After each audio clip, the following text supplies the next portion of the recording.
హిందూ పురాణాలలో బ్రహ్మాండాన్ని కొన్ని లోకాలుగా విభజించారు. ఇవన్నీ విరాట్ పురుషుని శరీరంలోని అవయవాలుగా భావించారు. మహాభాగవతం 2వ స్కందంలో ఈ లోకాల గురించి వర్ణన ఉంది. మొత్తం 14 లోకాలని, వాటిలో ఊర్ధ్వలోకాలు అనగా భూమి నుంచి పైనున్నవి 7, అధోలోకాలు అనగా భూమి నుంచి కిందనున్నవి 7. ముందుగా ఊర్ధ్వలోకాలు చూద్దాం. అవి 7. 1 భూలోకం. ఇచ్చట స్వేదం అనగా చెమట నుంచి ఉద్భవించు పేళ్లు లేదా పేరులు, నల్లులు మొదలైనవి. ఉద్భిజాలు అనగా గుడ్డు నుంచి ఉద్భవించు పక్షులు, అలాగే జరాయుజాలు స్త్రీ పశువుల గర్భం నుంచి ఉద్భవించు మానవులు, పశువులు. నీటిలో నివసించే జలచరాలు మొదలైనవి ఉంటాయి. 2వది భువర్లోకము. భూలోకము పైన ఉంటుంది. ఇచ్చట సూర్య, చంద్ర, గ్రహ, నక్షత్రాదులు, అశ్విన్యాది నక్షత్ర సదృప్యాలైన గ్రహరాశులు, సూక్ష్మ శరీరులైన కిన్నెర, కింపురుష, విద్యాధరులు కలరు. సువర్లోకము లేక స్వర్గలోకము. ఇది భువర్లోకము పైన ఉంటుంది. ఇక్కడ అధిష్టాన దేవతలు అగు ఇంద్రాదులు, దిక్పాలకులు, వర్షవాయువులు, ఐశ్వర్యాదులు కలరు. వీరితో పాటు సాధ్యులు, మహర్షులు, గంధర్వులు, అప్సరసులు కలరు. వీరు కామరూపులై భోగాలను అనుభవింతురు. వీరికి వృద్ధాప్యం, శరీర దుర్గంధాదులు ఉండవు. వీరిని క్షుత్పిసలు బాధింపవు. వీరు అయోనిజులు కావున మాతృగర్భవాసం వీరికి ఉండదు. మహర్లోకము. ఇది సువర్లోకము పైన ఉంటుంది. ఇక్కడ దేవతలు తపస్సు చేస్తుంటారు. ఎలా స్వర్గలోకంలోని దేవతలు దివ్య సుఖాలను అనుభవిస్తున్నారో అవన్నీ ఇక్కడ తపస్సు ద్వారా పరిపూర్ణంగా అనుభవిస్తుంటారు. జనోలోకము. ఇది మహర్లోకము పైన ఉంటుంది. దీనిని కొందరు సత్యలోకమని కూడా అంటారు. ఏ స్త్రీ భర్త మరణానంతరం సహగమనం చేస్తారో ఆమె పవిత్రశీల ప్రభావంతో ఆమె పతికి అన్య జన్మ ఉన్నప్పటికీ జన్మరాహిత్యం కలిగి సతీ పతులిరువురు ఈ జనలోకంలో సుఖశాంతులతో వర్ధిల్లురు. ఇక్కడ అయోనిజ దేవతలు కూడా తపమాచరిస్తుంటారు. తపోలోకము. ఇది జనోలోకము పైన ఉంటుంది. ఇది సనత్, సనక్, సనందన్ మరియు సనాతన్ అనే 4 కుమారుల నివాసం. వీళ్లు విష్ణుమూర్తి యొక్క మొదటి అవతారాలు. వీరు అమరత్వం కలిగి 5 సంవత్సరాల చిన్నపిల్లల రూపంలో ఉంటారు. వారు బ్రహ్మలోకానికి, మిగతా లోకాలకు సులభంగా వెళ్లివస్తారు. ఇక్కడ అయోనిజ దేవతలు కూడా నివసిస్తారు. పంచభూతాలు, పంచేంద్రియాలు వీరి అధీనంలో ఉంటాయి. కైలాసం, వైకుంఠం, మణిద్వీపం, స్కందలోకం ఇచ్చటనే కలవు.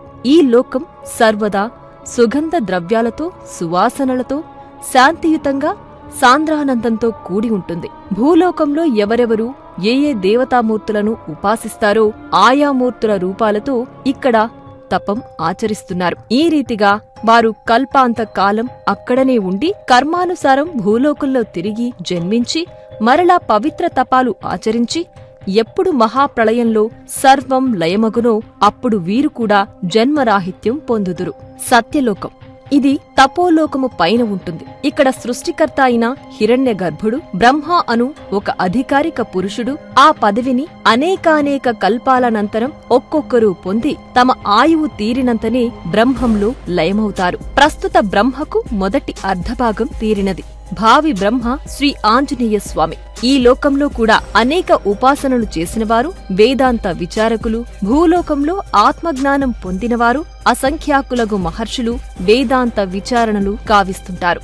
ఇప్పుడు భూలోకానికి కింద ఉండే అధోః లోకాల గురించి తెలుసుకుందాం. అవి 7. ఇందులో మొదటిది అతలలోకం. ఇది భూలోకానికి క్రింద ఉంటుంది. మయుడి కుమారుడైన బలుడి వినోదస్థానం. వీరు సూక్ష్మ శరీరులు, భౌతిక సుఖలాలసులు కావున అధిక మద సంపన్నులుగా ఉంటారు. వితలలోకం. ఇది అతలలోకం క్రింద ఉంటుంది. ఇక్కడ హటకేశ్వరుడు అనగా శివుడు భవానీ అమ్మవారితో వినోదిస్తుంటాడు. హాటకి నదీ జలాలతో తయారైన సువర్ణంతో అసుర స్త్రీలు అలంకరించుకుంటూ ఉంటారు. సుతలలోకం. ఇది వితలలోకం క్రింద ఉంటుంది. సప్త చిరంజీవులలో ఒకరైన మహాపురుషుడు బలిచక్రవర్తి ఇక్కడే ఉన్నాడు. బలిచక్రవర్తి స్వర్గంలో ఉండే ఇంద్రుడు అనుభవించే భోగాల కన్నా ఎక్కువ భోగాలను అనుభవిస్తూ వైభవంగా పాలిస్తుంటాడు. తలాతలలోకం. ఇది సుతలలోకం క్రింద ఉంటుంది. ఇక్కడ యక్షులుంటారు. అలకానగర పరిపాలకుడు కుబేరుడు యక్షులకు రాజు. వీరు అన్ని లోకాలలో ఉన్న గుప్త నిధులను రక్షిస్తుంటారు. మహాతల లోకం ఇది తలాతల లోకం క్రింద ఉంటుంది. ఇక్కడ క్రతుపుత్రులైన వినత క్రతువులు, కాద్రవేయులు అను సర్పాలు సహస్రాది శిరస్సులతో కూడినవారై మహాబలవంతులై కామరూపధారులై తమ పత్నులతో కూడి ఉన్నారు. రసాతల లోకం ఇది మహాతల లోకం క్రింద ఉంటుంది. ఈ లోకంలో పరమేశ్వరునితో సంహరించబడిన దానవేంద్రులైన త్రిపురాసురులు, మాయ విద్యలో నేర్పురులైన అసురులు, రాక్షసులు నివసిస్తారు. ఇక్కడ మయుడు రాక్షసులుండే పట్టణాలను నిర్మిస్తుంటాడు. దానవ దైత్యులు, నివాత కవచులు, కాలకీయులు ఉంటారు. వీరంతా మహాసాహసవంతులు. పాతాళలోకం ఇది రసాతల లోకం క్రింద ఉంటుంది. ఇక్కడ నాగలోకాధిపతి అయిన వాసుకి మొదలు శంఖుడు, కులికుడు, ధనుంజయుడు లాంటి మహానాగులన్నీ గొప్ప గొప్ప మణులతో ప్రకాశిస్తుంటాయి. ఆ పాతాళం అడుగునే ఆదిశేషుడుండేది. 30,000 యోజనాల కైవారంలో చుట్టుకుని ఉంటాడు. ఆదిశేషుడి పడగ మీద ఈ భూమండలం అంతా ఒక ఆవగింజంత పరిమాణంలో ఉంటుంది. ప్రళయ కాలంలో ఆ ఆదిశేషుడే ఏకాదశ రుద్రులను సృష్టించి సృష్టి అంతా లయమయ్యేలాగా చేస్తుంటాడు. ఈ 7 అధోలోకాలు ఒక్కొక్కటి 10,000 యోజనాల వెడల్పు, అంతే లోతు కలిగి ఉంటాయి. వీటిని బిలస్వర్గాలు అని కూడా అంటారు.